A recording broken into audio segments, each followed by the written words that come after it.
दोस्तों नमस्कार। आज हम इस वीडियो में 2-3 रिपोर्ट्स और चाइना में हुए वार्षिक संसदीय बैठक का जो निचोड़ है, उन दोनों को एनालाइज़ करेंगे और हम आज ये कंक्लूज़न वो भी पुख्ता सबूत के साथ ये बताएँगे आपको कि चीज़ें चाइना के लिए किस तरीके से बदली हैं और चाइना कैसे ये खुद ही बता रहा है कि उसकी अर्थव्यवस्था चौपट हो गई है। जी हाँ दोस्तों, पहले रिपोर्ट्स की बात। ऑस्ट्रेलिया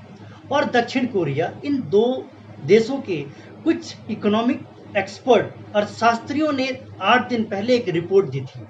उस रिपोर्ट में ये था कि चाइना जो है अपनी अर्थव्यवस्था को लेकर सबसे ज़्यादा चिंतित है, क्योंकि इस वैश्वीकरण के ज़माने में जब चाइना का मैक्सिमम स्टेक है वर्ल्ड बिजनेस पे और वर्ल्ड बिजनेस जब गिर रहा है इतनी तेज़ी से, तो चाइना का भी व्यापार बहुत तेज़ी से गिरेगा और चाइना में इसको लेकर बहुत ही अंदर खाने भय व्याप्त है। उस रिपोर्ट की पुष्टि आज चाइना के वार्षिक संसद में हो गई। जी हाँ दोस्तों, आज चाइना के वार्षिक संसद में 1990 के बाद पहली बार ऐसा वाकया हुआ जब चाइना की संसद ने ये एक मत से स्वीकार किया कि इस फाइनेंशियल ईयर के लिए हम कोई लक्ष्य नहीं रखने जा रहे हैं जीडीपी का और किसी भी तरह के विकास दर का अनुमान हम नहीं लगाएंगे। वार्षिक संसद में चाइना के प्रधानमंत्री ली केकियांग ने ये कहा कि इस वार्षिक सत्र में हम कोई भी किसी तरीके का जीडीपी ग्रोथ का अनुमान नहीं लगा रहे हैं, क्योंकि जिस तरीके से परिस्थितियां बदली हैं और चाइना के पार्ट पे जिस तरह की अविश्वास की भावना, जिस तरह के हेटर का एक पूरे विश्व में प्रोपगेशन हुआ है, फैलाव हुआ है, उस हेट स्टोरी की वजह से कहीं ना कहीं विश्व के साथ साथ चाइना की भी अर्थव्यवस्था बुरी तरह प्रभावित होगी। और ये चीज़ें रिपोर्ट में सत्यता से 10 दिन पहले बोल दी जा चुकी हैं। दोस्तों,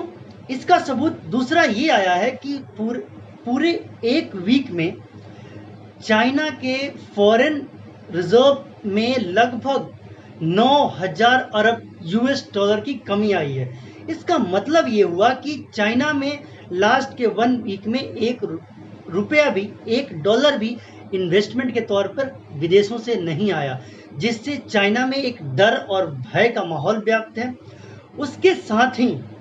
एक चीज़ और जो भारत करने जा रहा है, जो न्यूज़ एजेंसी रॉयटर की न्यूज़ है, उसके अकॉर्डिंग ये पुख्ता प्रमाण है कि अब भारत जो है एफडीआई के बाद next course of action FPI होगा, मीन्स फॉरेन पोर्टफोलियो इन्वेस्टमेंट। इसके तहत अगर चाइना किसी और देश या फिर किसी हांगकांग या अपने इस तरह के किसी मित्र देश के साथ जाकर अगर वो इन्वेस्टमेंट भारत में करना चाहे, मीन्स बाईपास करना चाहे इन्वेस्टमेंट को, और भारत की कंपनियों की खरीद फरोख्त करना चाहे या इन्वेस्टमेंट करना चाहे भारत में, तो वो भी नहीं कर पाएगा। इसके लिए भारत सरकार पुख्ता जानकारी के अनुसार अब ये प्रण ले चुकी है कि एफपीआई में भी बदलाव, और वो भी जल्द से जल्द होने जा रहा है, जिसके बाद चाइना की ये हालत हो जाएगी कि वो 30 साल बाद इस सिचुएशन में आया है, लेकिन अगले 10 साल तक वो इस सिचुएशन से उबर नहीं पाएगा, क्योंकि उसके बाद का जो नेक्स्ट कोर्स ऑफ एक्शन है, जो 1000 कंपनियां तैयार खड़ी हैं भारत में आने के लिए, उनके लिए जो भी बदलाव हैं उसके लिए भी भारत सरकार कमिटेड है और उनमें भी बहुत जल्दी बदलाव की संभावना देखी जा रही है, क्योंकि अंदर खाने बात लगभग तैयार है कि वो भारत में आने के लिए तैयार हैं। बस उनकी कुछ परेशानियां हैं जो भारत सरकार डील करके उन परेशानियों को हल कर लेगी, और उसके बाद चाइना के खात्मे का, चाइना की अर्थव्यवस्था के डूबने का सिलसिला बहुत जोरों से तेज हो जाएगा। बहुत बहुत धन्यवाद।